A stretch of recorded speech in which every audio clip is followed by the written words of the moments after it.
Anonymous Retailer. Anonymous. Hello, anonymous retailers. I'm Jason from anonymousretailer.com. My guest spent more than 20 years inside outdoor and specialty retail before spending the last decade coaching executives, leaders, and coaches themselves.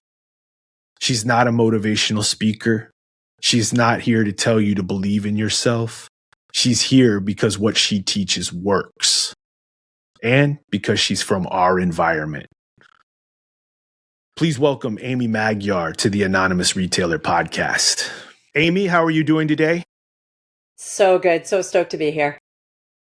Well, I want to thank you for taking the time to come and chat with us on the Anonymous Retailer podcast. This is a topic that I have been wanting to bring to the podcast for a while. And I'm very happy to be here with you today discussing this topic. It's so important, right? We know forecasting, we know ROI, we know all of these technical details are so important for our success as retailers. And yet this one is, I think, just as technical, but gets missed all the time. Yeah, you know, the tagline for the website is Retail Therapy for Retailers, and it is all about retail headspace, and that's what we're going to be discussing today. So before we get into it, why don't you give us a little rundown of who you are and what you have going on? Well, you're kind to ask. I think I've been trying to figure that out pretty much my entire life, if we haven't all of us figured that out. But what I can give sort of in this context is that I had 20 plus years inside outdoor and specialty retail before I ever put a coaching hat on, which is what I do now. And so I was born and raised to strive hard. I was an athlete. You work in a team. I went to school to be an FBI agent. Life threw a kink in the road. Turned out that wasn't the case. Instead, I was going to stay in retail, which you can only imagine what my mom and stepfather had to say about that. But it turned out to be unbelievable in terms of actually taking the skills that I learned to be an FBI agent in terms of observation, human behavior, all of that, and kept that and used that in the retail industry. And it was phenomenal. But about 18 years ago, I learned about coaching, and not coaching like soccer coaching, but life coaching, right? Thinking from the head up and helping human beings, because there is no human handbook, right? And so I realized that a lot of the human handbook was within people. And I wanted to sort of put my life experience of the psychology background, but then also human behavior that I saw every day on the retail floor in a buying office, and bring that to light. And I became a coach. And here I am 16 years later doing it full time. And I own a little global company named From Within Coaching. We have coaches spread all across the world doing the work that we just feel really strongly that needs to be done in. FBI agent, huh? I was not aware of that. That's quite a jump. FBI into retailer, right? Like, I was a retailer before the FBI. I think that's actually what made me probably pretty good at what I was doing and studying, because of your observation skills of reading the customer when they first walked in the room. Yeah, that's quite a skill set to have in retail and in your current profession. It's quite an evolution. FBI agent, retail specialist to coach. Yeah, it's, it's interesting because there is a thread throughout all of it in terms of understanding human beings, reading people, and really helping people connect. I often say I'm a bridge. I connected people to products. I connected people to ideas. I now connect people to themselves. And so in many ways, I just continue to be a bridge. I'm just connecting humans differently to different things. That's a perfect jump off point. Let's expand on that. So in your 20 plus years in outdoor retail, okay, tell the listener what that actually looked like from the inside, not consulting it, but from the inside. Yeah. I can start with Jason that Mother Nature's a bitch, right? She is a tough broad. She's never going to tell you what is going to happen. So, you can go in as a retailer and think you've purchased the right products. You have the right employees. You have everything set. The stage is set for an incredible selling season, whatever that selling season may be for you. And all of a sudden, Mother Nature throws a curveball at you, and she has completely made it the hottest or coldest or, whatever it is, the complete opposite of what you thought was going to happen. And you have to deal with that very quickly. And sure, there's going to be challenges of, your shipments coming in late and sort of all of these. But I find Mother Nature was probably the hardest for me to navigate. And 100% of the business that I was in was Mother Nature, whether it was snow, whether it was surf, action sports, and outdoor. The weather often dictated who was going to walk in your door and how often they were going to walk in your door. And it's amazing how quickly you can get stressed out by something that you have no control over. Yep. Guilty. Weather farmers. That's what. Yes. Yes. So let's get inside the headspace of that, because that's really what we cover a lot here on the blog and now in the podcast space is how to deal with the headspace of that. So, how were you dealing with that?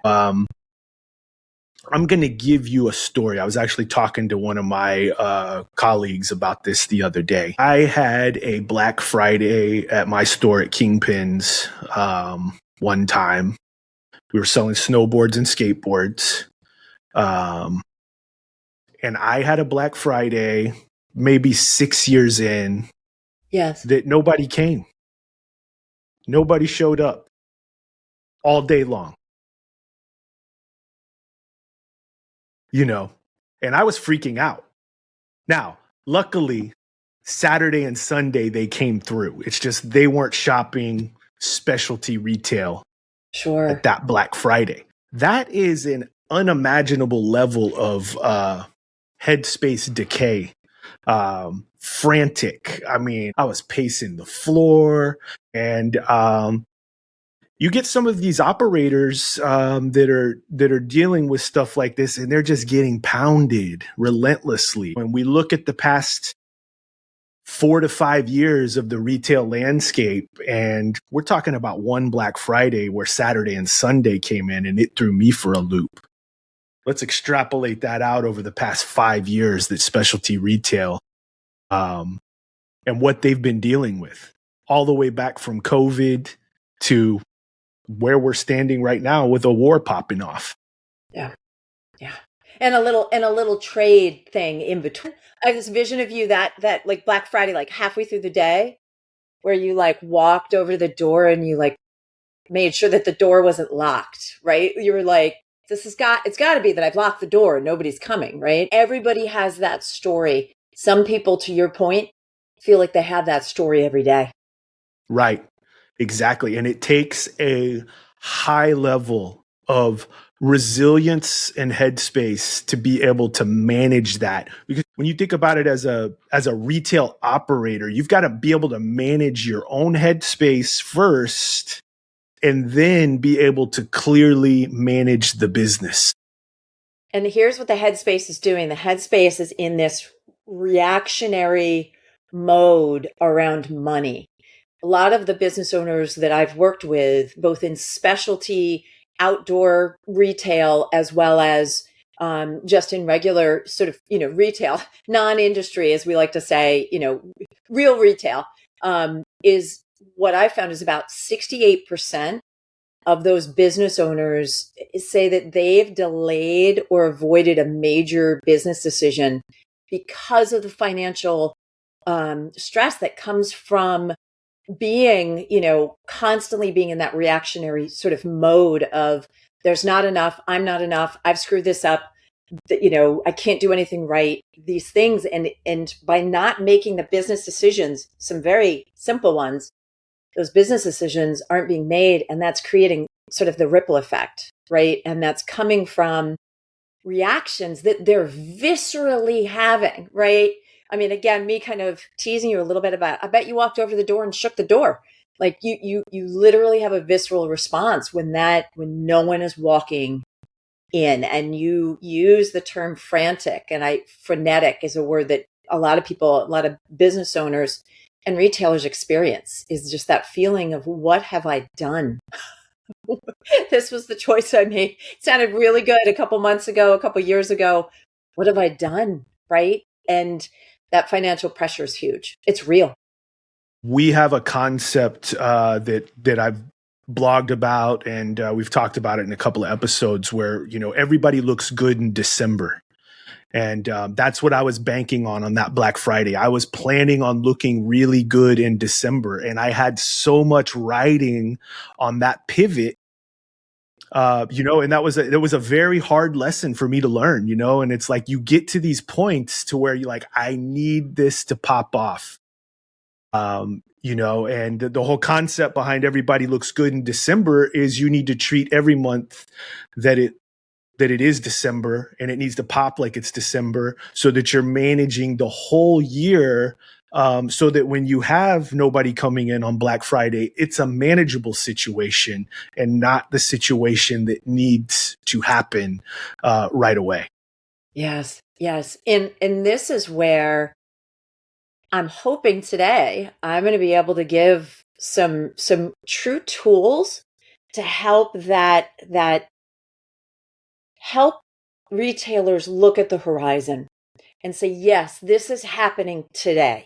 I'm experiencing this. It's not a don't think about it thing, right? It's not I'm going to pretend this isn't happening. No, it's happening. But what next, right? What about the other 364 days of the year, and kind of looking at those? And these are things that I used when I was a retailer. I used it when I spent a couple of years in manufacturing. And I've spent it literally my entire life, even as an athlete, trying to shift from sort of a reactionary, oh my gosh, this is happening, to, wait a minute, I do have areas that I'm in control of, to slow down that, sort of spiral that can happen and happens to every human being, whether you're a retail or a business owner or not. So, little tip, this is going to be great for retailers, but super good just for your human handbook. Yeah. Just for personal headspace. So I just want to back up real quick where you touched on right there about managing the horizon, because I think that is a very underutilized, especially for a business owner. But if you're a buyer or even a store operator, you've got to develop that skill set of understanding of how to manage the horizon and control scenarios as they're coming up to you. That is how you manage a slow Black Friday. Yes. If your buy is managed correctly, and you're not gambling on the buy, if the buy is realistic, if you understand where the volume bands sit out on the horizon, if that buy lines up with those volume bands, I was probably gambling a little bit in my buy on that Black Friday, thinking I was a little bit bigger than what I really was. And, sometimes the retail business has a way of reaching out and touching you and bringing you back to reality.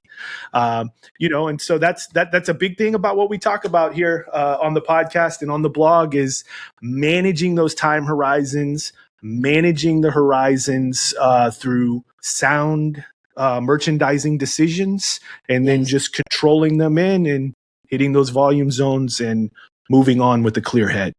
Yeah. It comes down, you so beautifully framed it. In my mind, it sort of comes down to that question. This is not something your listeners haven't heard before, which is, what can you control? Right? I can't control Mother Nature. I tried. You tried. We've all tried. She can't handle her. She's in full menopause now, right? She's gotten hot flashes. She is really all over the place. Like, we can't control her.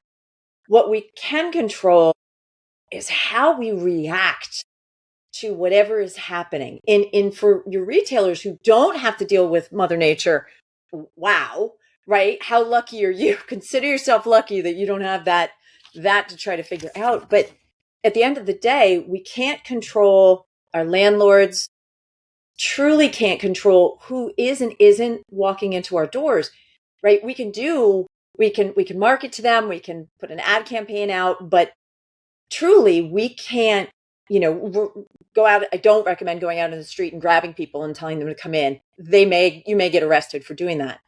But what you can control and what you can manage is your response to what's happening. Because I think one of the things that happens so much, especially as a coach, that we help people through is we get a lot of people that say, I need you to help me find the 25th hour in the day. Flat out. And I'm like, wow, me too, right? All of us. We just need that. If we just had that one extra hour, we'd be fine. And what we know is that doesn't exist. We can't do that. Not yet. Maybe someday, maybe science and technology will be able to do that. What we can do though, is we can manage our energy. And our energy management comes from deciding what to focus on, what can we control, what can we not control.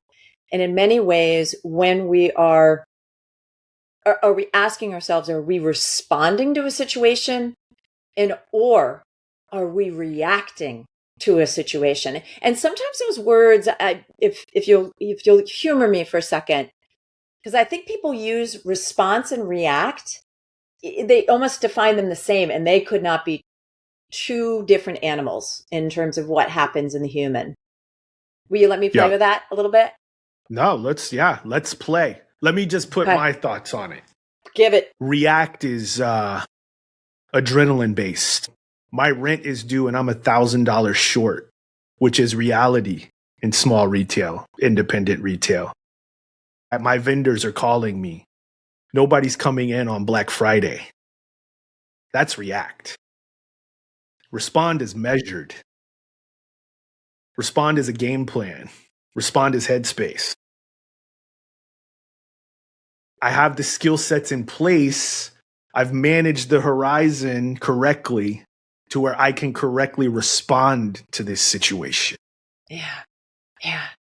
And even just, I hope your listeners go back and listen to you, because even how you describe being in a reactionary state, your pattern language was different. Your voice was different. You can almost just, I think everybody just kind of clenched their teeth and went, because maybe you've all been there, but your body reacts differently when you were reacting. And when you respond, there's so much more a measured, controlled flow.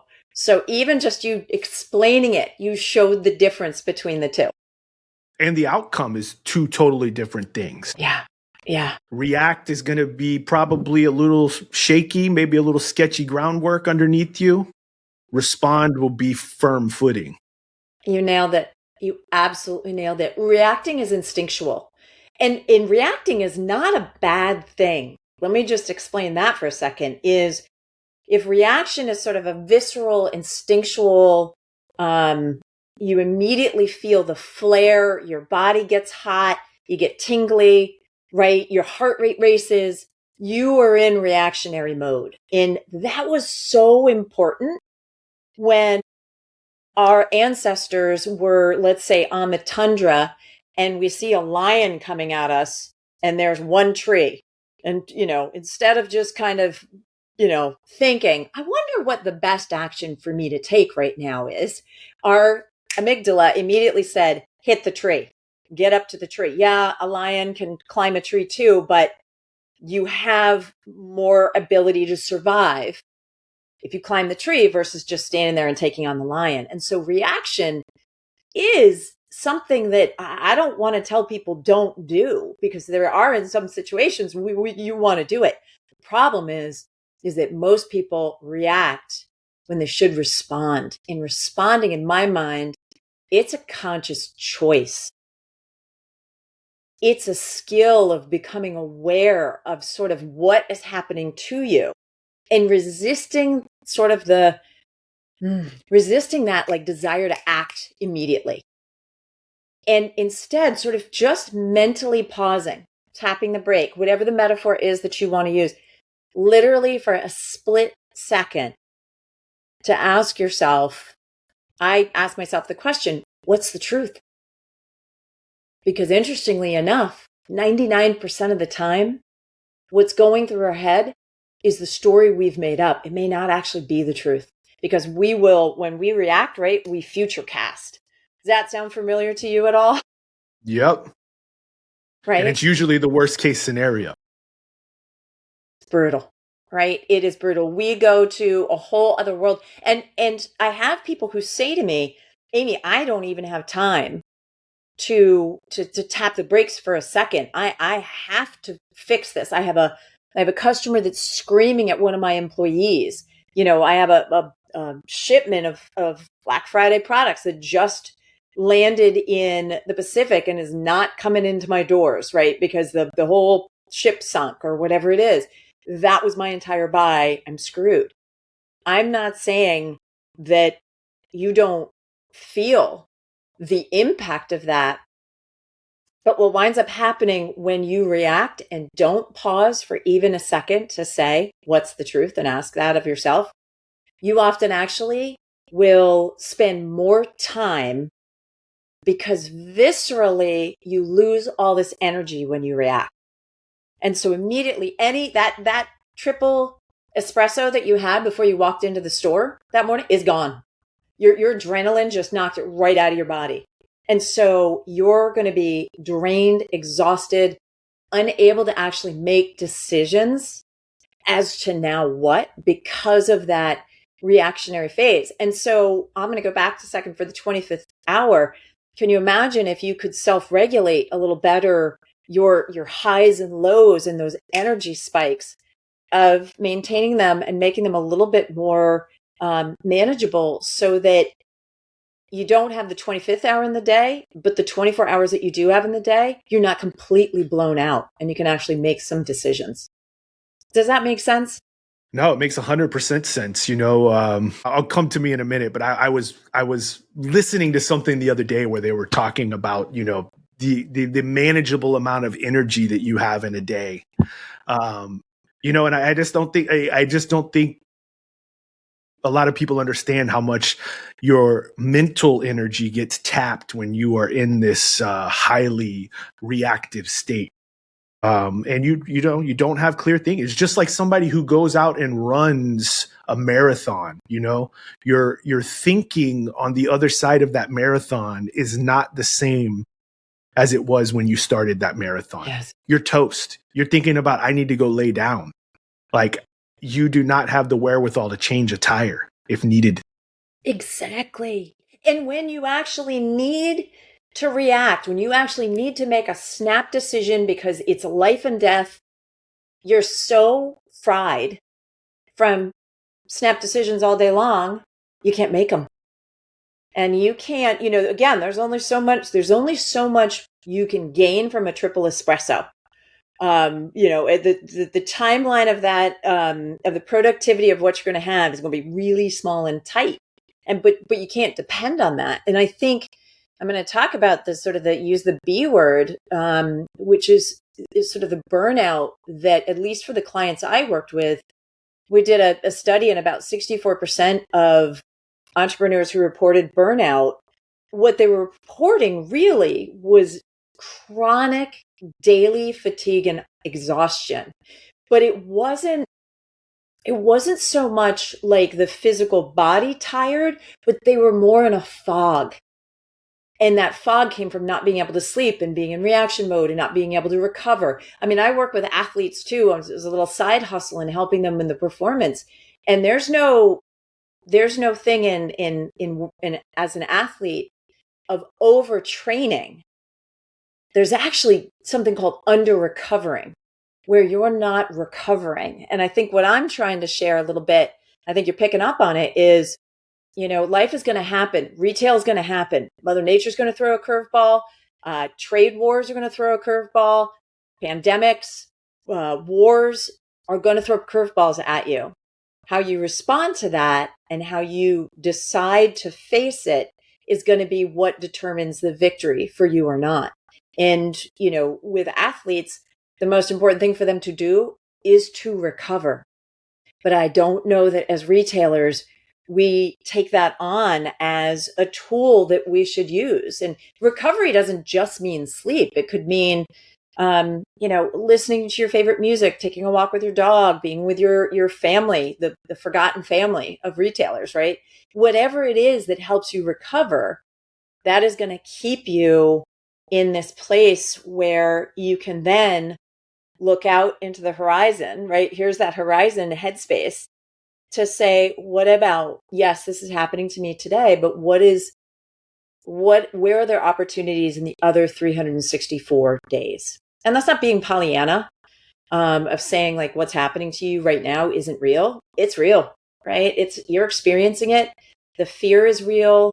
The guilt of, wow, I put my family in this situation, or whatever's happening for you is real. But the truth is, what is probably going through your head about what the outcome's going to be, that's where we do that, spin ourselves to the worst scenario that you talked about. So a couple of things I want to touch on there on your the points you made. One thing that I've noticed, so I'm in year 32 in this business now. And one thing I've always noticed over the years, in retail especially, and I'm sure that it's like this in other businesses, is this bravado of always being in the weeds. Like I'm busy. I'm grinding, and it's like, I'm always, I don't ever say it sometimes if I'm close to somebody, like, you might be grinding, you might be busy, but are you effective? Huge difference. And, and that's just what, just like what you're talking about, this react mode is like, it's, there is always this, this air of machismo and bravado-esque, aura about some folks that are in this react mode, and really what it is they're in react mode. They're out of control. And they're covering it with, I'm busy and I'm grinding. Yeah. Yeah. Right. The retailers who are in constant firefighting, Yeah. often make mistakes, and they mistake motion for progress. Right. And it's, you're answering every text, you're chasing down every markdown. You're jumping on every problem. You're jumping into the sales floor to fix a situation that maybe doesn't need to be fixed. Maybe you let your customer service lead actually tackle it and stop over functioning, right?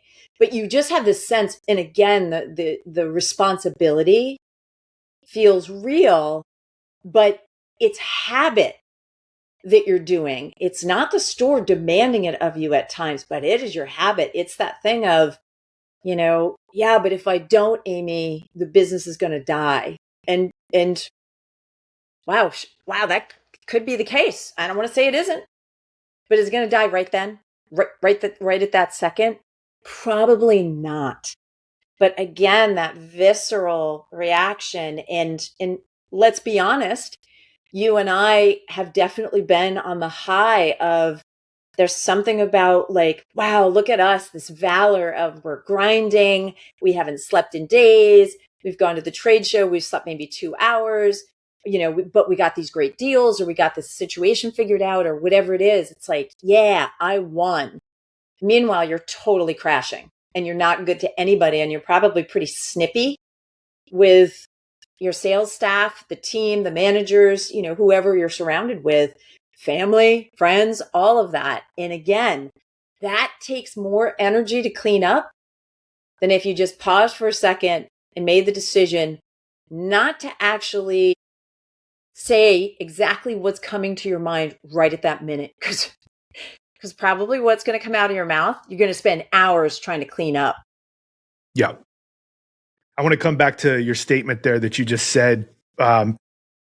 You dropped me back into myself 15 years ago, about if I don't do this, the store's going to close, and that is a real mindset. And that is a total reactionary versus response mindset.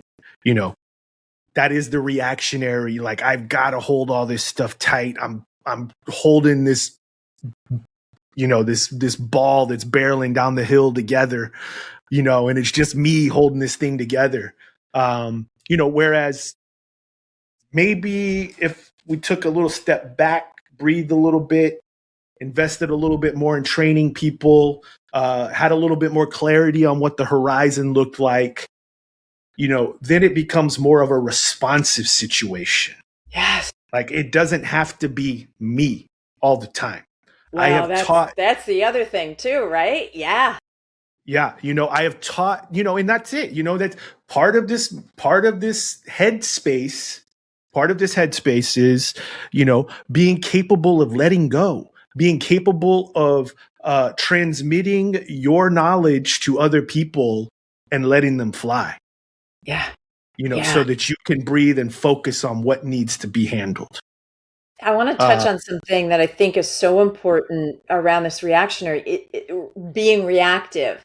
It's an operational risk. I mean, it's like not locking the door after you leave your store, right? You're like, I'm just not going to lock it today. Just let somebody have it. When you decide to stay in reactionary mode, it is operationally risky, and not just a personal one. You own the stress around staffing decisions, whatever's happening, cash flow choices, all of these things. And that isn't just that fog, that stress, that reactionary sense. It doesn't just affect you, but it moves through your entire operation. And so good luck trying to find somebody to go to work for you when you're a reactionary owner or manager, right? You create a thing of, wow, that person flies off the handle at everything. And that's going to be hard to find people that want to work for you, especially if you're in a smaller, maybe region where, the word spreads quick. Yeah. Yeah. So you've used the term fog twice now. Yeah. I'm going to pull in some of our listeners here that have been listening along. We have a term that has been used throughout the blog and on the website and here on the podcast called the retail fog. And, you are talking about it. You and I have not discussed the retail fog, and you just laid it out beautifully of exactly what the retail fog is, and that's, and it's just the fog. I mean, it's just the fog of not having clear headspace, that's it. It's very interesting to hear somebody that I have never talked to about that concept frame it up that way. And let me say this, being a big fan of Stephen King, fog can be really scary, maybe in Stephen King's world, but in the rest of the world, fog actually, it goes away. It doesn't stay forever, right? It doesn't hurt you, but the stories we tell ourselves is, I'm never going to get out of this. How can I find the light? And a lot of what we're going to talk about today is trying to find the light in that fog. And there are, again, these real life experiences where, it's a foggy day, absolutely a foggy day, but it's a foggy day. It doesn't have to be a foggy week, a foggy year, a foggy 10 years, right? Is you in fog can walk out of the fog often. But I think, again, we get into sort of a mode of the fog is going to encapsulate me. And again, I say only in Stephen King's world is that actually the case, where the fog will trap you, right? You can walk away from the fog. You may have to walk really far back to get out of the fog, but fog doesn't kill humans. It can mess you up and you can't see where the horizon is for sure, but you can actually get out of it a lot easier than you can a hurricane, a tornado, right? Some of these other metaphors for sure. I love it. I love that you all use that. The fog is 100% environmental, and it can be burnt off. It requires heat, it requires humidity, it requires different temperatures, and it does burn off. And but you got to manage the environment to keep it from coming back. So before we get too far along, I want to come back to my second point I was going to make earlier. We had an interview with Matt Powell. He was my second guest that I had on the podcast, and he said something that really struck with me because this was something that I really struggled with when I had my store, was that just finding people that understand what you are dealing with is hard. I was selling skateboards and snowboards in Houston, Texas. Skateboards, okay. Snowboards, I get a lot of side eye, but it was a good business for a while. Impossible to find anybody that understood the implications of the weather, that understood the cash flow, the cycles of how that business works. The stress of, farming weather, the stress of nobody coming in on Black Friday. Thank God my wife is, she's 100,000% supportive. She stood by me the whole time, yeah, sure. Go for it. Never a bad thing. Yes. But one of the things that Matt Powell said about that was you've got to have good support around you. Yes. That understand, not just support, but that really understand. And that was always a struggle for me, was being able to convey to people like what was going on. Yeah. Yeah. People that have either not owned a business or been have responsibility as a retailer. They don't understand I had a friend of mine who was a retailer, owned a business, and she got engaged. And she was engaged for 4 years. And everybody kept saying to her, when are you getting married? And she's like, I'm a business owner. It was a big deal just to get engaged. Planning a wedding, I got to make sure that my business is running first, right? Where, it's just a great example of people around her didn't understand. They just couldn't understand why she was waiting. And I think coming back around, what you're building here is a community of people, a place for people to go to say, I've felt that, I've experienced that. Oh my gosh, that's me, in whatever the stories are being shared, and how important that is to have the community around you. And I didn't realize how important community was until I left the last corporate job that I had and started my own coaching practice. I wound up building my community because I needed people that were like-minded to me.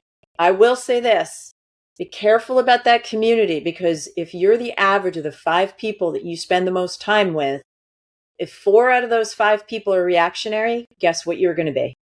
Yeah. If their modus operandi, right, is to panic, to immediately spiral up, it is hard. You literally have mirror neurons in your body that will literally mimic exactly what's happening at you.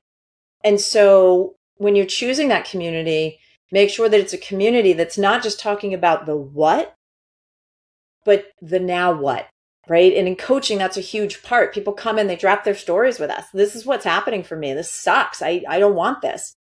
Where they struggle sometimes is in the now what. And what you're talking about with Horizon is you're in the retail fog, but we still need to look out at we need to look out at the horizon, because we can't stay here. This won't work for us. Staying in it isn't going to do anything.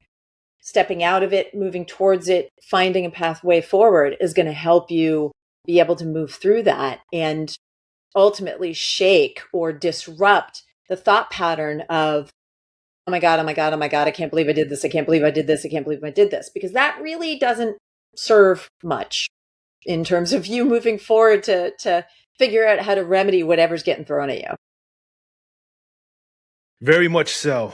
And I've been there. This is all coming from, let me just say this. If somebody had given me the human handbook and said to me, Amy, every time you react, you're going to lose energy. You're going to lose the ability to negotiate for yourself. You're going to lose creativity. You're going to lose seeing potential new choices, all of this. I would have signed up for this decades ago. But, again, I think our society tends to give accolades to people that react quick, people that are right on it and off you go. And again, I'm not saying that you can't move quick. I'm just saying tap the brake for a split second. Ask yourself, what's the truth or what's really happening? And then move forward, because you're actually able to see what is happening in such a clearer, more defined way than, all right, head down, and I'm just going to plow through this using my sheer will, determination, and stubbornness, because that's only going to get you so far.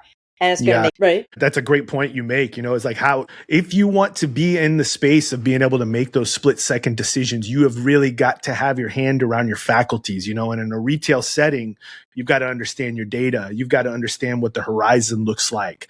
You got to understand what kind of inventory you have sitting on your floor, what you have coming in, what all of these mechanics are looking like. If you want to, and you need to be able to not reference it, but talk about it off the top of your head. If you want to make responsive decisions quickly, when you don't have control of all of those variables, that's when you get into react mode. That's when crazy amounts of inventory start showing up. That's when the cash starts drying up. That rent is coming.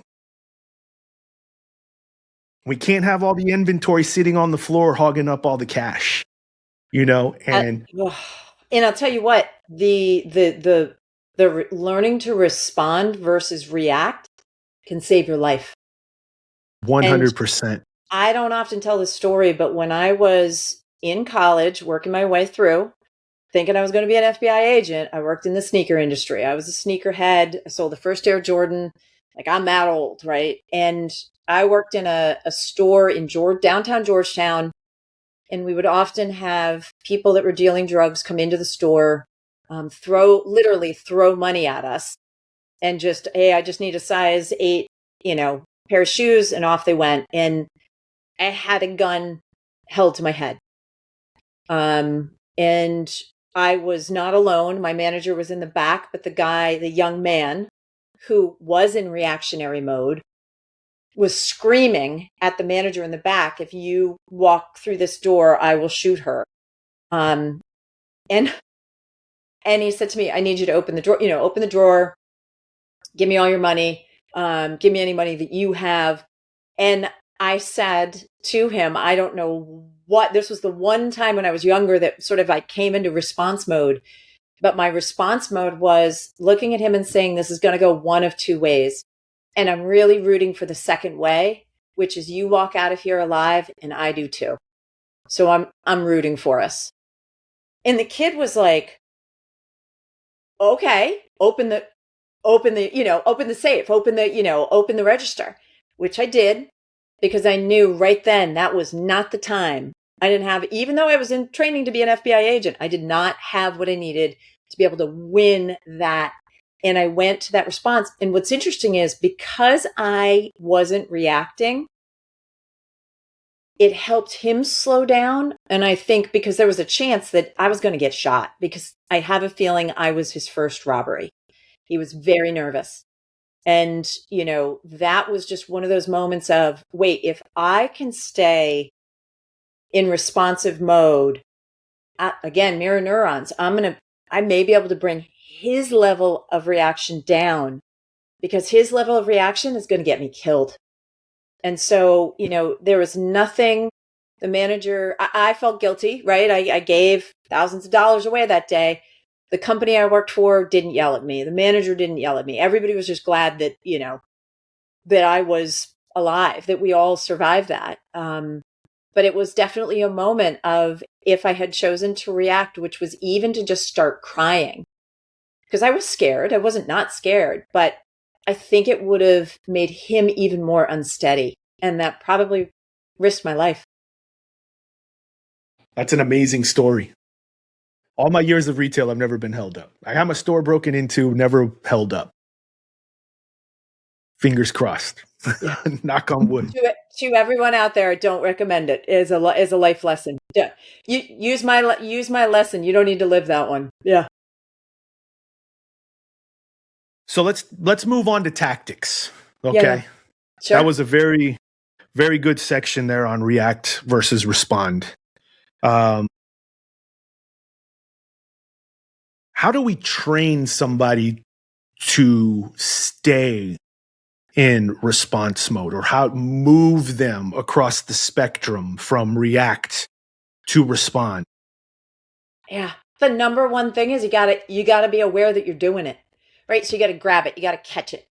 And that can be really hard to do. If you have a small retail team and you share with them that you're learning to respond versus react, they'll tell you when you're reacting, right? They'll be able to catch it before you do because you don't even know. You're in such a pattern that they can see it in you. They can see they can see your neck muscles tighten. They can see your chin and your, sort of jaw tighten.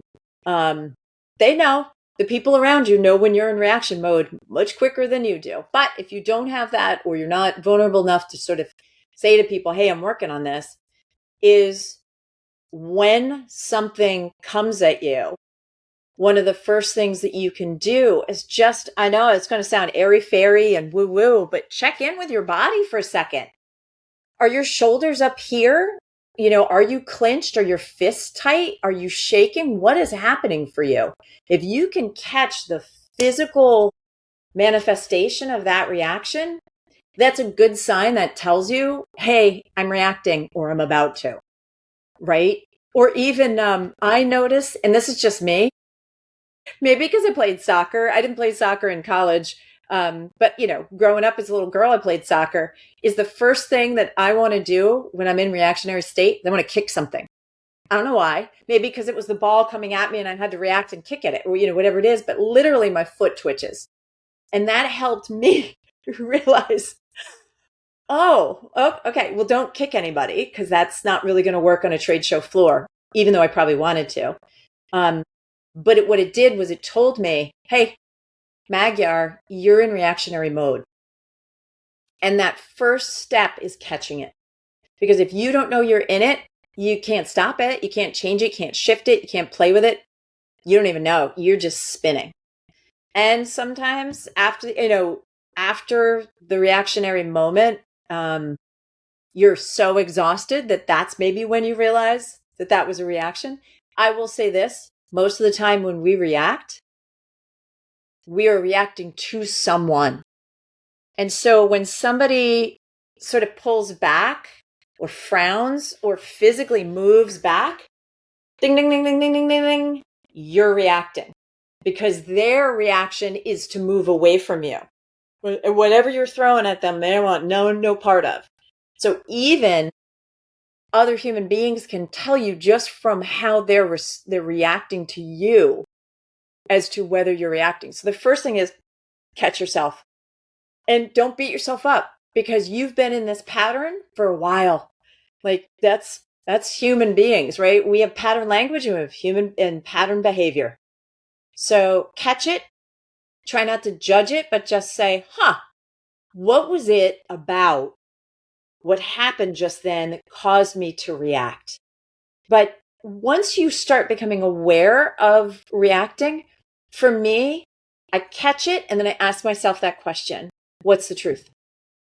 And just by pausing and asking that question for a split second, the usual answer is whatever I think the truth is probably not actually what's happening, but I'm just guessing because I'm pretty good at guessing-ish. I can't read minds. I mean, that's one thing that we do really well, right? We pretend that we can read minds and we can't. So instead of reacting, I'm going to get really curious. What's happening for the other person? What's happening for me? What's the truth in the situation?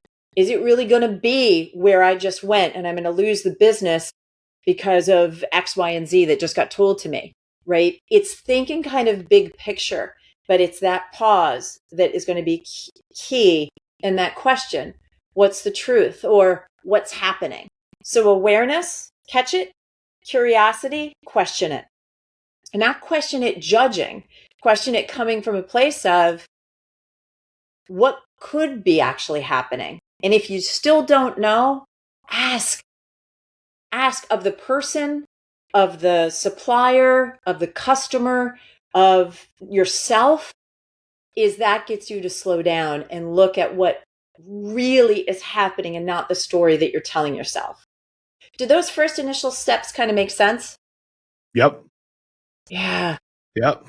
So what is the what's the technical term for that reactionary spiraling in the headspace? I don't know if I know a technical term other than, if I used a technical term with my clients, I think I'd shut them down. But if I said, you got frantic, you got spun out, you got all these things. So I'll use much more colloquialism with my clients than sort of a scientific term, because I think that just kind of scares them and they're like, oh, wow. Is there a term that you know or you can think of? What comes to your mind when you think of it? You used a very concise term with me the other day, the amygdala hijack. Oh, that put yeah. me Yes. right in the zone. Like you said that, and I was like, it was like a sci-fi movie scene. Like I was in that space. So let me It was pause like for a a second. lightning rod. So the amygdala, for those of you that maybe don't know, it's part of who you are. It sounds like it is an alien, right? It sounds like something Sigourney Weaver is going to be a part of in a movie. But your amygdala is part of your brain. It's the reptilian part of our brain. It's the brain that basically says on a 24/7 basis, don't get hurt, don't die, don't get injured, don't do that, don't. Everything's scary, be afraid of everything. And what's great is the rest of our brain is much bigger and is there to go, hey, cool. All right. Good to know that I'm scared. Good to know that you're worried about me, but I'm just sitting having my coffee. So we're good. We're totally good here. Right. So the brain helps to sort of regulate the amygdala. But when we get triggered, when we get into reactionary state, that is absolutely 100%. The amygdala gets hijacked. And to your point, literally, even you just saying a lightning rod, that's the feeling of having your amygdala hijacked, right? Is literally you feel it up and down your body. You can feel that vagus nerve kicking. Hard. Kicks hard, right? and the thing is that I want to blend logic and emotion here. I don't want people to deny what they're feeling. Like, yes, you were feeling that. You were feeling the fear. You're feeling the scared. You're feeling, numbers and facts are real, right? And the thing is that then the emotion jumps in and creates that fog where, well, that's got to be the truth because I'm feeling it. And again, not wrong. It's just how long do you want to feel that for? And what you're feeling and what you're telling yourself about the feeling, is that the truth? And that's where we go from reaction to respond, because we're just tapping the brake and saying, what's the truth? In this day and age, the truth is an interesting word, right? A lot of people play with the word truth. That's for sure. It's kind of like, not to get too outside the box here and talking in analogies, but it's kind of like going to the gym. You gotta keep your response mindset in shape, and you have to be practicing it. Headspace has to be practiced. Yes. Otherwise you will devolve into a reactionary state. And a great example, we've been talking a lot about coffee, and now all I'm doing is craving coffee right now. But one of the things that happens, watch a human being in Starbucks, right? They buy a $10 latte because it feels like that's what it costs right now. And it gets knocked over. And I tell you what, everybody in that store has the same reaction as the person who spent the $10 on the coffee that just got knocked over. Is everybody goes, that's a reaction, right? It's just coffee. And especially if There's nothing on the table. There's no laptop or phone. It's just the coffee and it spills. Yeah, you just lost $10. That sucks. But your reaction is if the world has just ended. And every time you do that, you lose energy. You lose the ability to then make choices. You lose, I mentioned that you lose your negotiating tactics. When you are in reactive state and somebody's in responsive state, they're going to win negotiations every time because you are coming from an emotional place. You're coming from fight, fight, fight, fight, fight. And what I learned in negotiating is you don't come from fight. You come from sharing information and helping find that common ground, even if your common ground is a little more on what you want is a little more on your side than theirs. But screaming has never actually made somebody go, yeah, I'll give you 10% on that. That's not the way people dig their heels in more, right? But you losing that control completely spins you out, and they know they have you and they will pin you to the wall and know that they will get the better deal out of you. And so, financially reacting can be, very detrimental versus responding. So let's talk about how the mental state runs downhill.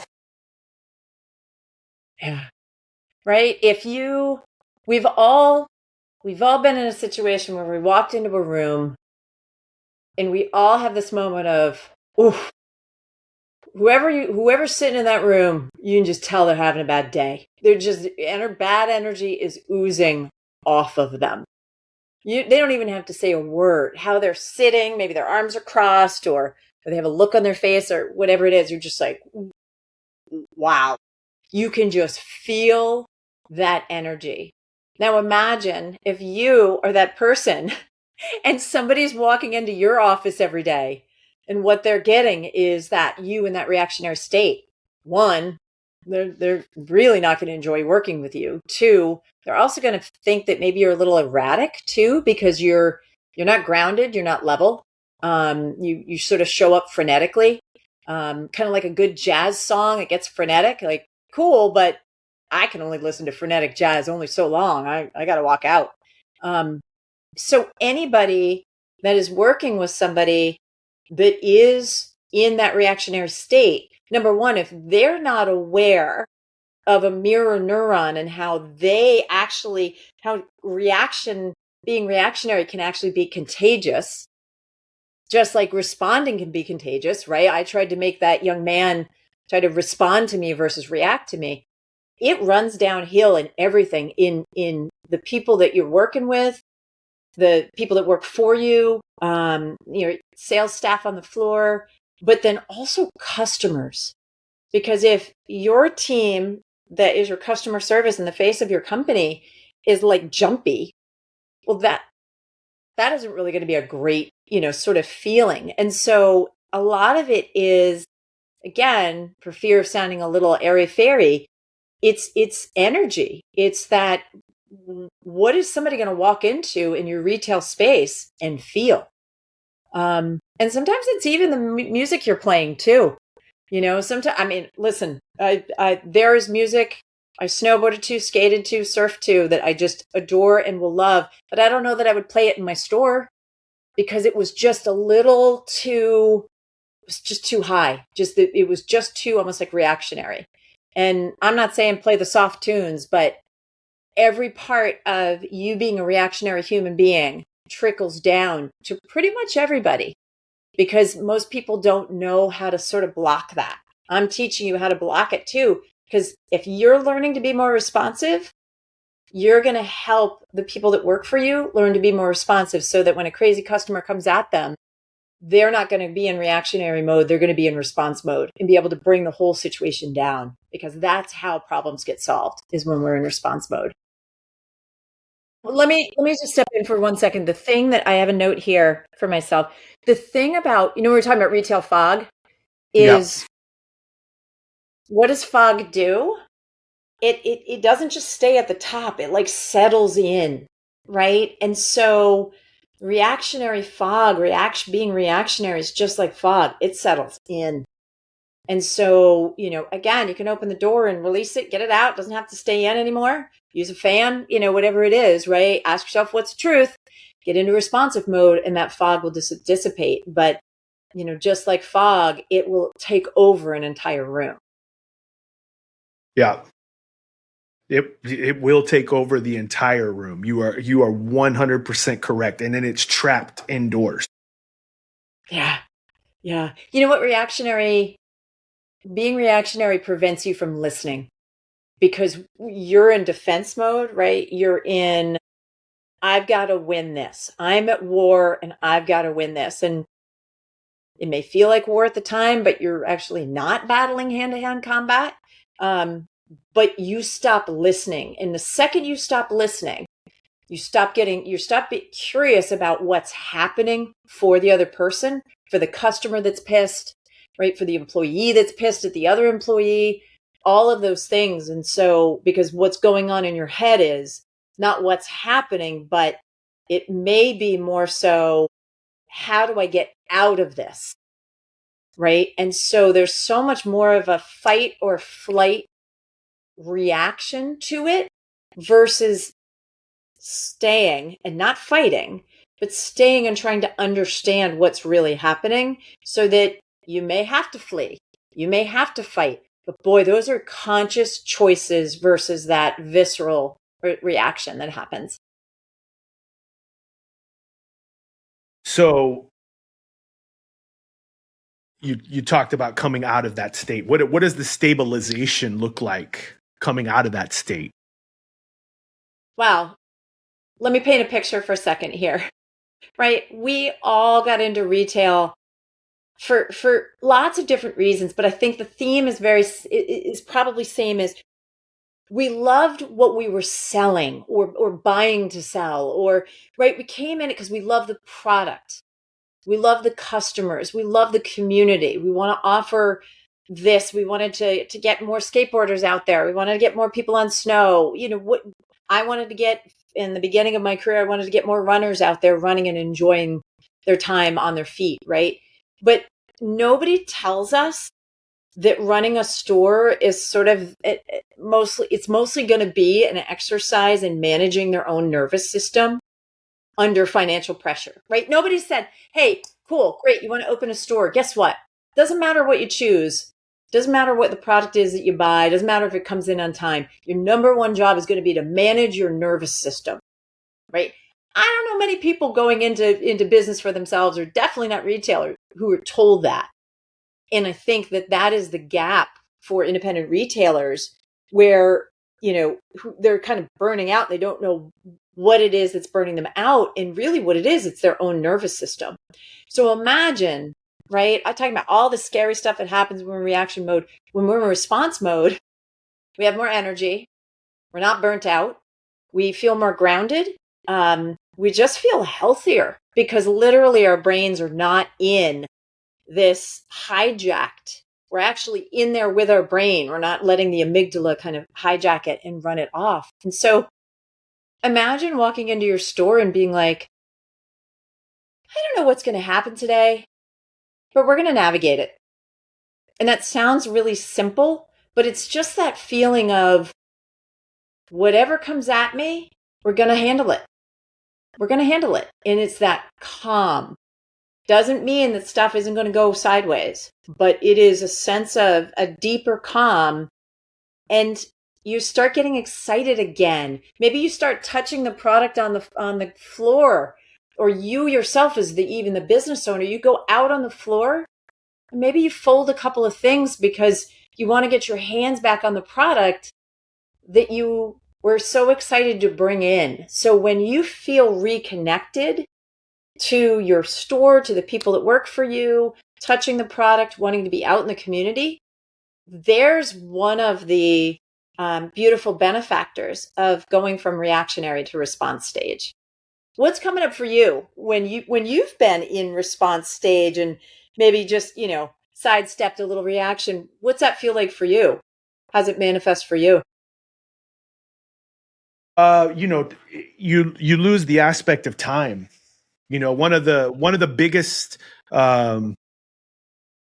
one of the biggest aspects that you need to have your hands around as a successful retailer is the aspect of time. And that comes back to managing the horizon. And I find that when I dip into that reactionary state, I'm a big fan. I don't know if you've ever read the book called Flow. I'm not even going to try and mention the guy's name. But anybody that's listening to this and you're in retail or whatever, just for a good life book, read the book Flow. But I find that I get into an anti-flow state and I lose the aspect of time and things become very chaotic and I make chaotic decisions. It took me a very long time to be able to get myself into a headspace to be self-aware of that.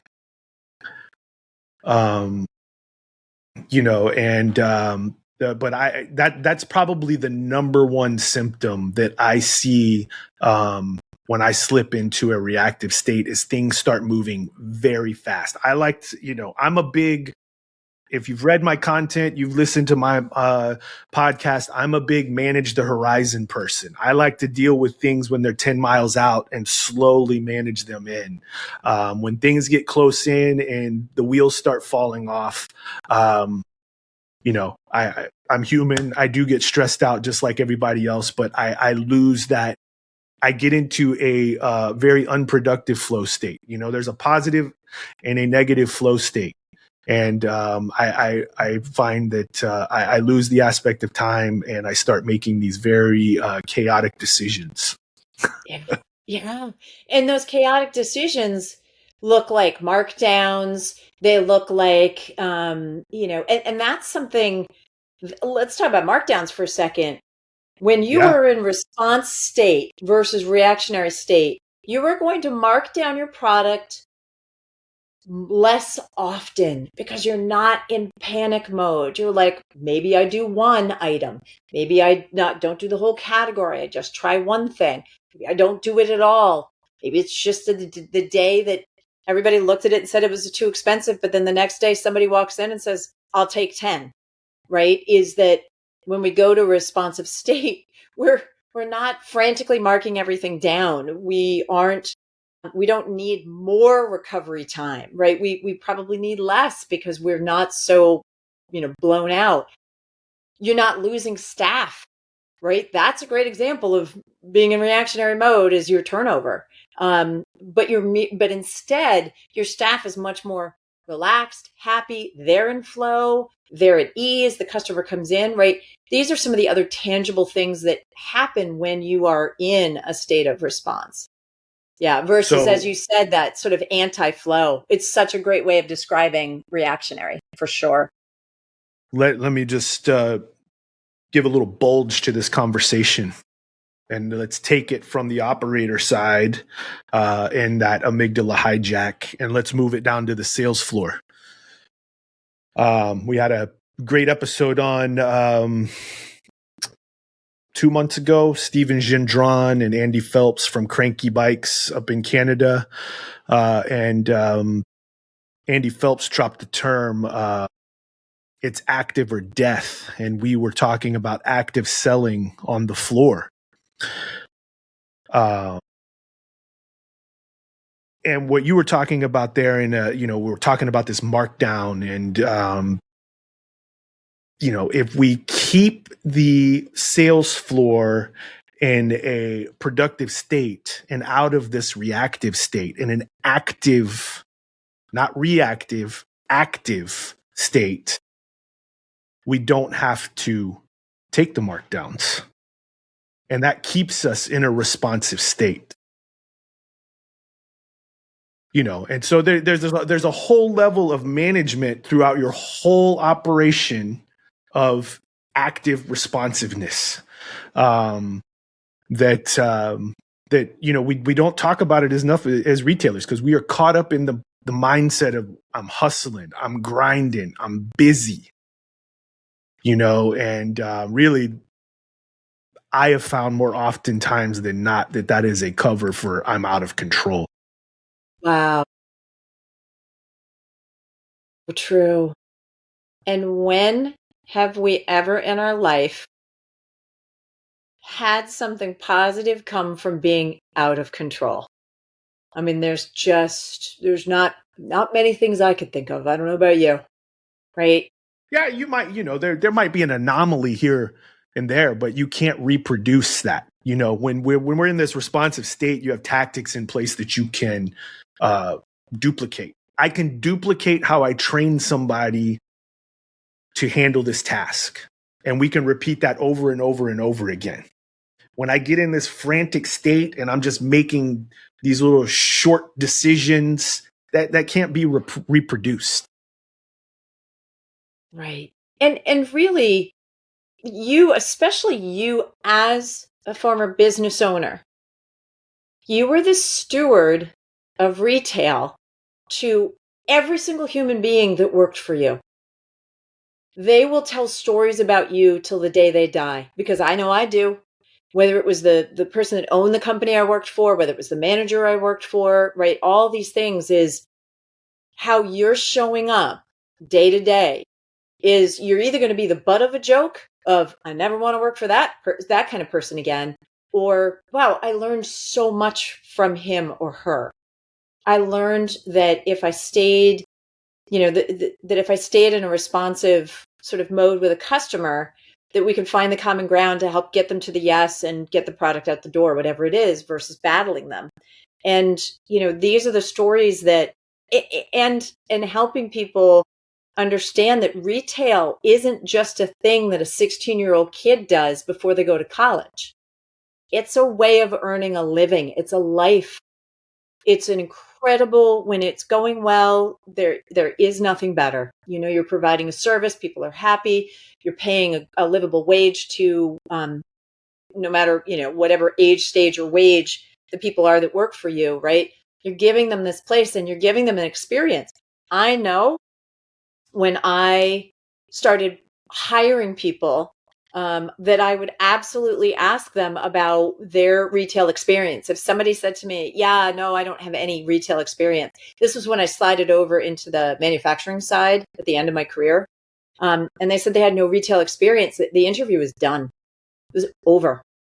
Because retail experience, sales floor experience is some of the most important experience. Now, if somebody was, let's say, a server, waiter, waitress, whatever it is, that's selling, that counts as retail for me. But it was just so interesting. It was like, nope, I'm never sold anything in my life. Well, I won't be the one that trains you. I don't have time for that. Right. But just but also understanding that we have a responsibility to continue to hone that person who's coming to us with that experience and keep honing that experience for them, because ultimately they may wind up being the next shop owner.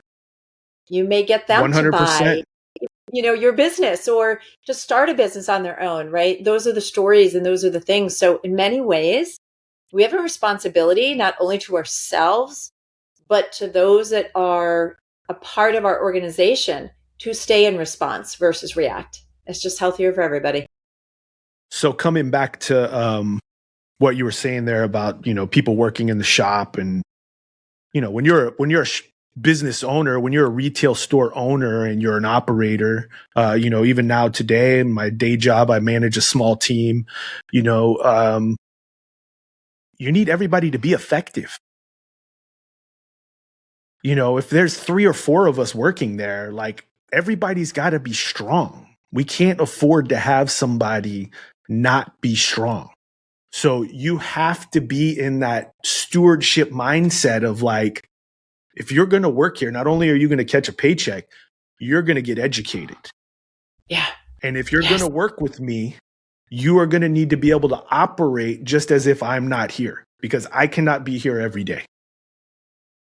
And if you want to be here and you want these hours and you want to get this paycheck, these are the benchmarks of what has to happen when I am not here.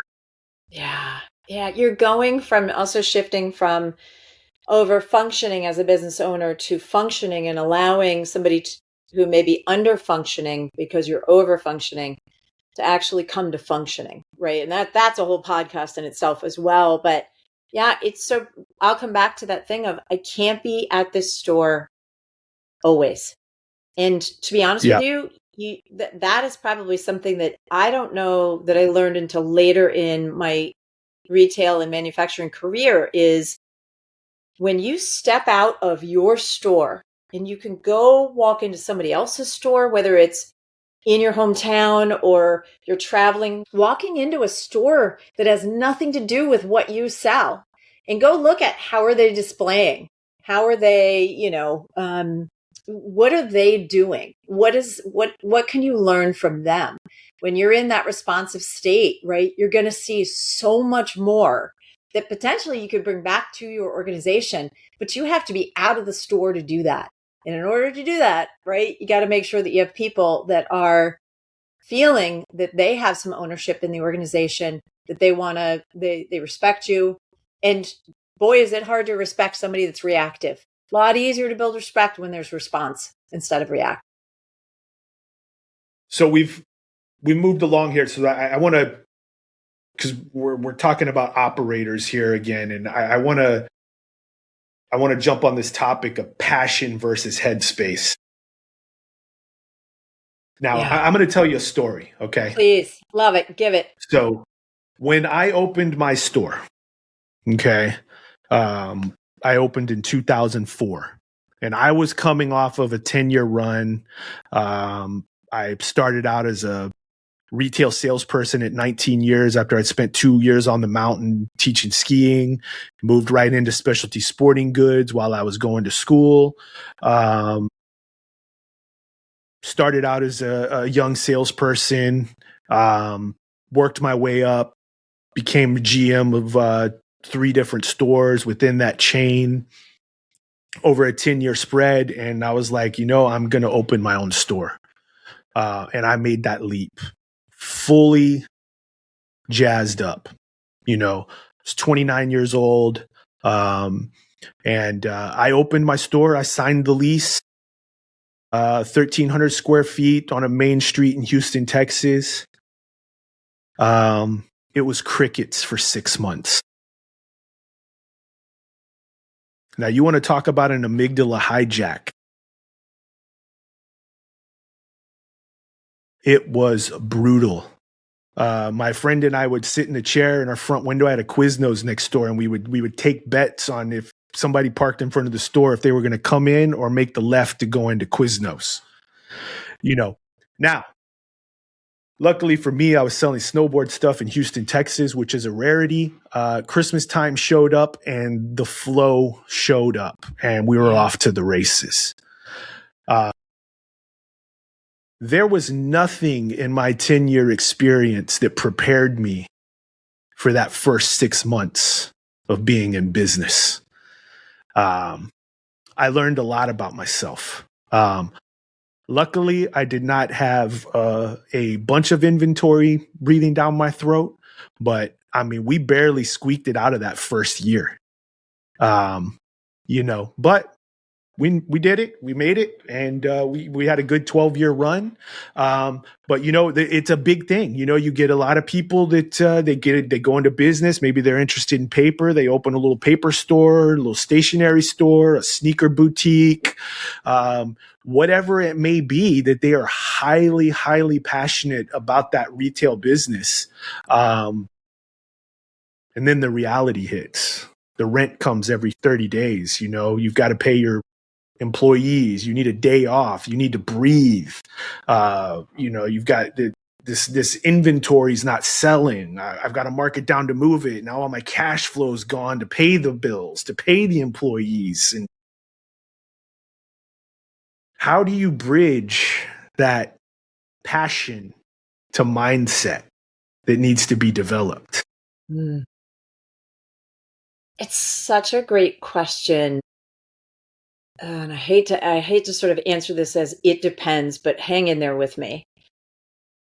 So many retailers are passionate not about being a retailer. That's not what got them into it in the beginning, right? They were passionate about the product, passionate about the community, passionate about getting people on snow or learning to skateboard or learning to read for the, reading or something like that, if they own a bookstore, right, is they become passionate about what the product is going to do for the person. And yeah, sure, there's probably some people that are probably pretty excited about owning a business too, because it could be that they used to work at a place that didn't buy all the right stuff and didn't understand the customer, and they're frustrated, and they I'm going to show you how to do it. I know how to do this differently. So maybe there's some passion of, I'm going to show you how to do this. But it's one of those things where the passion almost is the first thing that gets completely just blown up the first time the rent is due and you don't have enough in your bank account for it, right? It's like, wow. And I think it's a lot of pressure to make your passion your living. And so I just a speed check with people of like, your passions can stay your passions. They don't have to become a business. They don't have to be, that's a lot of pressure to put on them. But if you are willing to do that and no other way of doing it, right? I chose not to be in the FBI. I chose to be in the sporting goods industry. I chased passion over safety, right? And sort of a safe job, a federal job with, with benefits. But it's the first thing that gets lost is the passion. And so what can we do as an individual to make sure that that passion doesn't get lost? Because that passion made you go to the bank and second mortgage your house potentially. I mean, that passion is so big and so strong. You were willing to walk away, right, from safe money or a safe company or whatever and do this on your own. And so, there's so many different ways to remind yourself, one, whatever your passion is, keep doing it, right? Keep doing the passion. You're a skater, you're a surfer, you're a snowboarder, you're a book reader, you're a florist, whatever it is, go get lost in the gardens. Go be in your passion outside of your store to begin with. So one, I'd say that would be the tip that I'd give. Number two, I talked about touching your product. Lots of times as operators, we're in the back or we're dealing with all these operational things, whatever. We're not often as much on the sales floor, and we sure aren't touching the product as much as we probably should. We have people for that. Zipping, snapping, folding, assorting, whatever it is. Go get on the floor and be with the community that you're supporting, that you're trying to not buy the product, but you're trying to really expand the community by selling products that help people get out and continue to be a part of the community, whatever the community of products it is that you're selling. So those are the two things right away for me that's popping. I'd be curious for you because, what did you do for those 6 months where everybody's going to Quiznos and nobody was walking into yours? How did you bridge that gap? It was very, very stressful. Luckily, I had a deal where I didn't have to pay rent for the first 6 months. I had paid my apartment lease for 6 months. And I was really just reformatting. I had done print ads, I had done radio, and I was really just like starting to play around. This was pre-social media. Yes. And really, what the big turning point was for me about 4 months in was I found a local message board that was for skateboarders. And I was able to start just posting on there like, hey, new skateboard shop over here on Westheimer. And slowly but surely, we started seeing trickles of people coming in. And, and it was a real deal shift in my skill sets. I knew how to talk about the product. I knew how to sell the product. I needed to develop the skill set real fast of how to get the word out and get people into my store. Once I could get them in my door, it was on. They were coming back. Once I engaged with them, they were coming back. Seth Godin, I don't know if you're a Seth Godin fan, but I love Seth Godin, and he says, you really only just need 10 people, Once you can engage those 10 people and you can get those 10 people in your grip, that will easily become 100 people. And that's really what it took. Was I just had to get in. I had to really dig in. You find out what you're made of. And I really had to dig in, and I had to reshift my marketing. And what I found was I was buying all this radio airtime. I had this print ad that was costing me an arm and a leg. And really what worked was a free just engagement on a message board. Yeah. And you've really just got to learn to be light on your feet and be flexible in that, being light on your feet isn't necessarily from a advertising tactic. Be light on your feet with the amount of inventory you have coming in. Be light on your feet with your cash flow. Keep your expenses low, and give yourself some room to breathe and not react. And respond. See, there's the respond. There is absolutely the respond. Here's what I just want to say about the brilliance in what you just shared.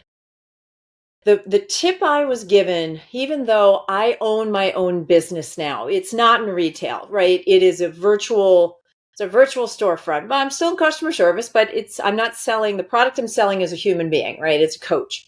However, the tip that was given to me by another business owner was every business owner you meet, no matter what they own, big company, small company, they're a retailer, they own a food truck, they own a flower stand, what doesn't matter. They're a business owner.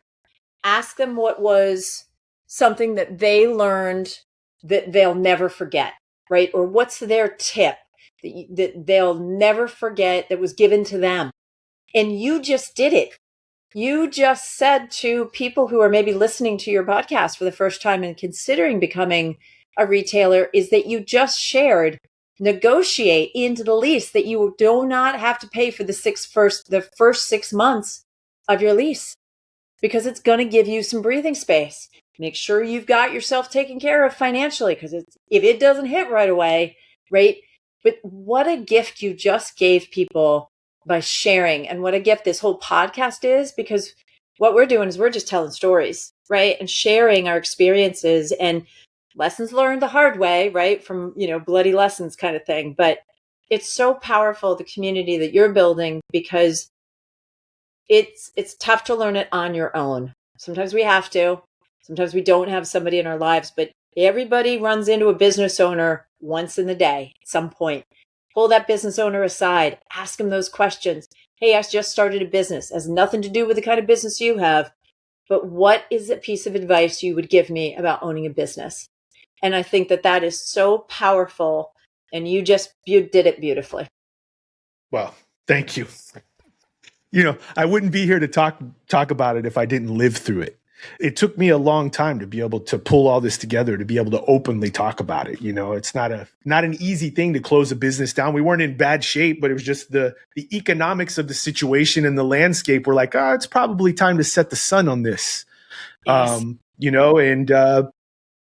And that's the whole purpose of this podcast and the blog, is that if you think about, I've got 2 kids, and all the advice I always got was be the parent that you always needed to your kids, and I'm wanting to create content that I needed to listen to when I was in the mix of operating my store, and that's the whole purpose of all of this.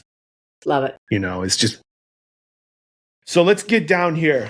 We've talked about all these stories about react and response. So what does the success of this look like? Yeah. All right. Yeah. So you've been coaching for a long time. What does it look like when somebody makes that pivot? What are you seeing in the transformation of that person? One, they just completely are a different human being. They are just, there's a groundedness. It's the only way I know how to describe it. They just show up grounded, whether it's in person, coaching. We work with people all across the globe, whether it's on Zoom or phone or whatever it is. So maybe we can't physically see them or not in their presence, but they just show up grounded. They feel solid. They act solid. They don't show up, they show up with real problems, they show up with challenges, but they're so much more looking for a thought partner than an advice giver, right? They're sort of able to, maybe I have a solution to this. I just want to talk it out a little bit. They're just showing up with different energy because they're in a place of, it's okay to pause and think. It's okay to look at this. The world's not going to end if I stop for 5 seconds and ask myself this question. And so just how they show up is physically different and their energy is so different.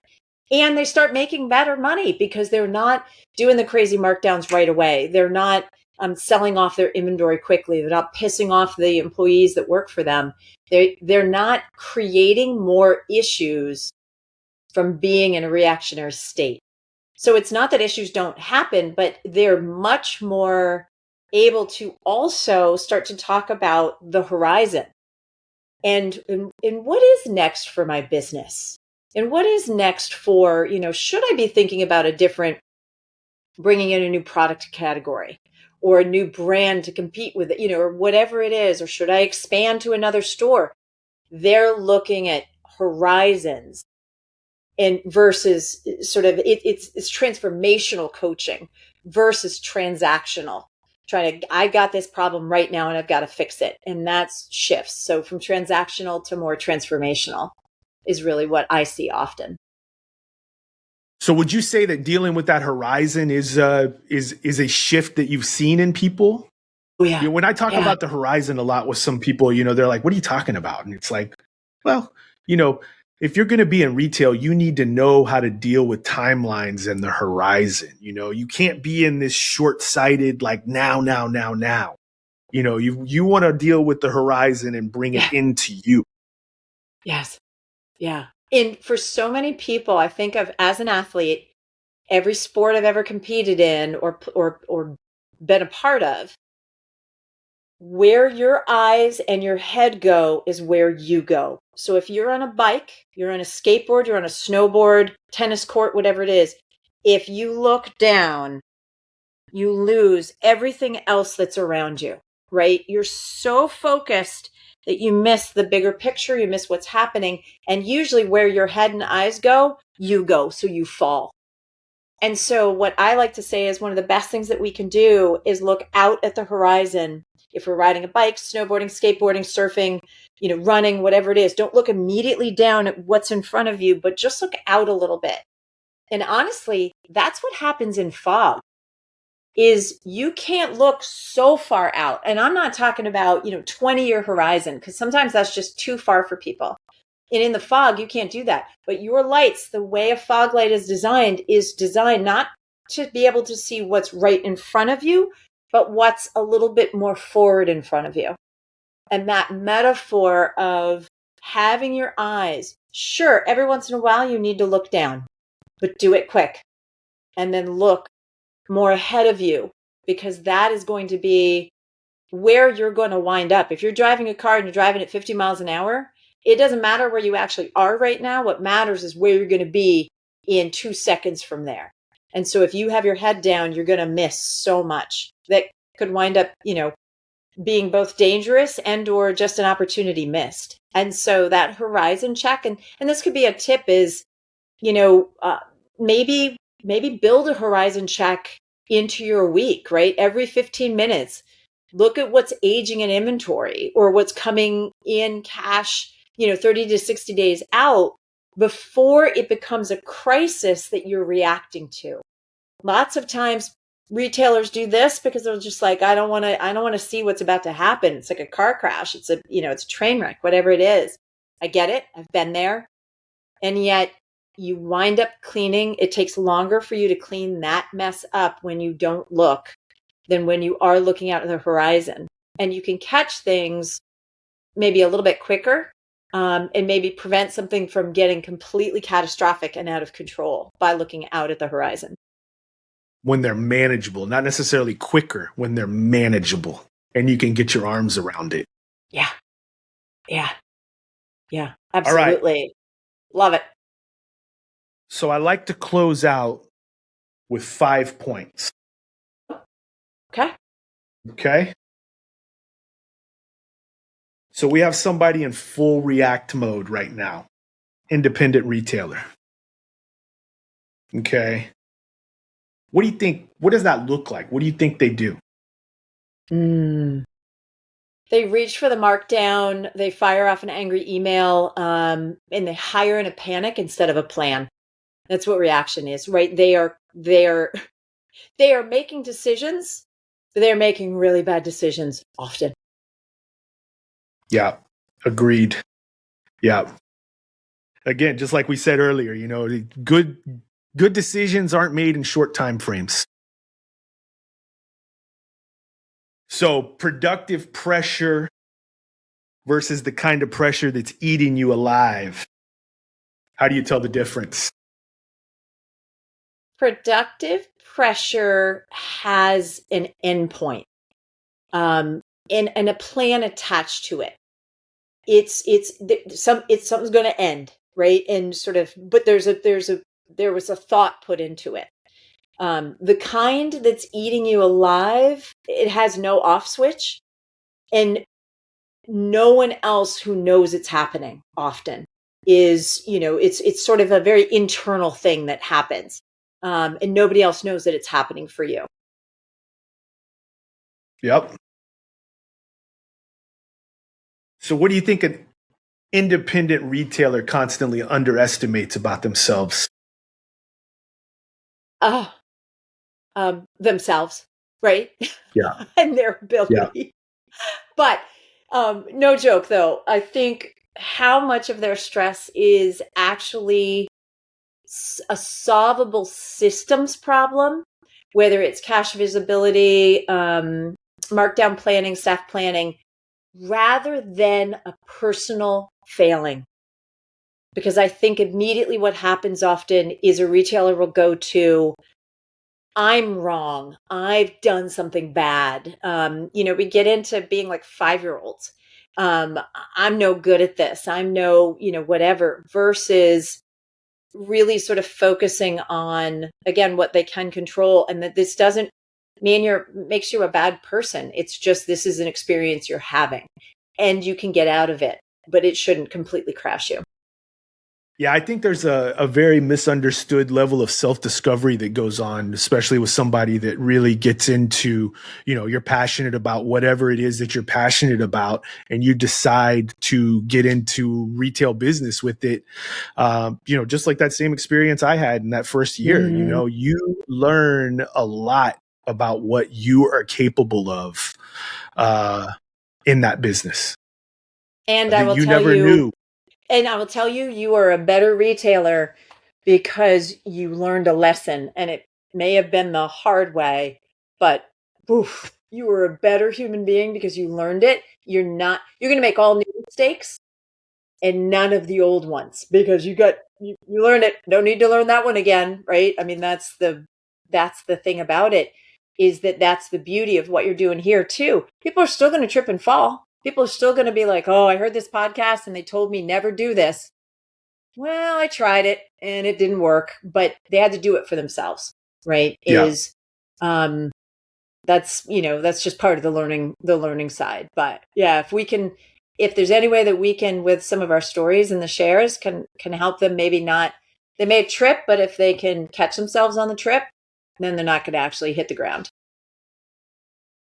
So this one you've touched on a couple of times in the talk today. So business and the personal life are completely tangled in specialty retail. I was very guilty of this. It's very easy to get consumed in your business. What does that look like for a healthy lifestyle? Yeah.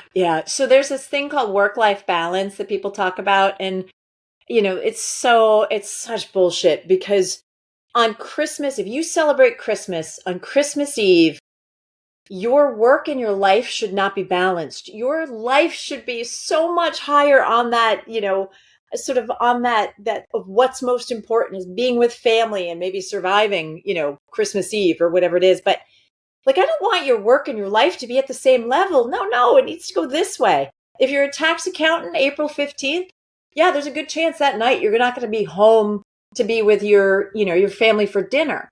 What I use is this idea of work-life harmony, that there's flow, that there's going to be times when work has got to come first. And there is the same thing that happens there's times when family is going to come first. And when we can pull ourselves out of work, we become better retailers. We hear what people are talking about. We see what's happening in the world. We're not just in this little bubble that we're in, but we can actually see and experience so much more. So I strive for work-life harmony. And what that means is that there's going to be an ebb and flow. You know you're in trouble when work never comes down to meet life and life goes past it, right? It's always sort of work is always first. That's when we know that we're in trouble. And that's when there's an opportunity that you're probably in reactionary mode. It's a great opportunity to ask yourself, what's truth? What's really happening? Yeah. Yeah. That comes back to that statement you made earlier about, if I'm not here, the business is going to fail, and that it's a very, very easy trap to find yourself in. Yeah. And that was a good one. All right. So final one. This is a good one. 2 years in, Okay. still loves it, running out of gas. What do you want him to hear? Oh, the struggle is real, right? The exhaustion is data. But it's not a character flaw. It's telling you where the system may need a reset in what you're selling or what you're doing or how you're marketing. But it's not telling you that you picked a wrong life. It's just information. And this is where when we come from a place of response and we can look at information, we can see it so much clearer than if we bring the emotional reaction into trying to be strategic, because we'll never see what's really happening. And we'll always call it character flaw, or I'm no good at this, or whatever it is, versus it may just be a slight little tweak over here. But if you're in reactionary state, you're never going to see that slight little tweak. You're just going to walk away from the business in general. And that's probably a loss. Yeah. It comes back to that idea of like, you really need to have a sounding board, whether it's having a coach, having somebody maybe out of town that's in the same business that you do that you can talk with. It really, it comes down to, you need to have something external of your business that helps you keep your eyes on the horizon, because it's very, very easy, especially being an owner operator. It's very, very easy to have the headlights dimmed on you, when really you just need a little recharge to brighten those lights back up on the horizon. And we always encourage people to find somebody to talk to, find somebody to air it out with, because it's the real deal when you're going through it. And it's very easy to get caught up in it. And that's the number one thing that whoever's listening right now can do, is find that one person, a peer, a mentor, a coach. You can call them before a big decision and not complain to them after it, right? You don't have to carry every decision alone. There are people out there that are rooting for you and can support you. Spoken like a true professional. Amy, thank you for your time today. I really appreciate you coming on. It was a fantastic conversation. Before we head out here, why don't you tell everybody where they can track you down at? Yeah, it's pretty simple. The name of my company is From Within Coaching. We love working with business owners. We work with leaders at all stages, ages, wages, wherever they're at, including emerging leaders. I love to work with coaches because that is a business as well, sort of building their own business. And then I love working with athletes in the Headspace game. That is something that I'll never not love to do. So, but you can find us at fromwithincoaching.com. We have a huge social media presence, because really for us, social media is just about sharing some light and being a lighthouse in the fog. And a message is going to hit you right one day, and the other day, maybe you don't need that message, but we're just going to keep sending those messages out and hope that resonates for you. Yeah, I love all the new video content that you guys are putting out. That's one thing that we're also learning too, right? Is that as the consumer gets, what the consumer wants isn't just the flat visual of the product, but they want a video of how it moves or somebody using it. And it's the same with us as human beings. I'm sure LinkedIn is its next iteration is going to have a video section where we can put something, not just in a post, but maybe in the profile, where people get to hear what you sound like or talk about, because they do want to kick our tires. They do want to experience what it's like. I am super highly carbonated, and I have a very distinct group of people who love to work with me. And there are some people that just can't handle my carbonation. And sometimes that can show up on the print, or even me warning them and saying I'm highly carbonated. But boy, you get me on camera and you're going to know within 2 minutes whether you have the stomach for me or not, right? And that's okay, because ideally it's helping me not work with a client that isn't ideal for me or them for me, right? Ideal clients and ideal customers go both ways. They've got to be good for everybody, both parties involved. So thank you for that. It's a labor of love putting yourself out there, but it's a great business tip for sure. Well, thank you again for your time. It was a great episode today. I'm really excited to get this out for everybody to listen to. Thank you for being a coach to the retailers. Keep it up. Anonymous Retailer.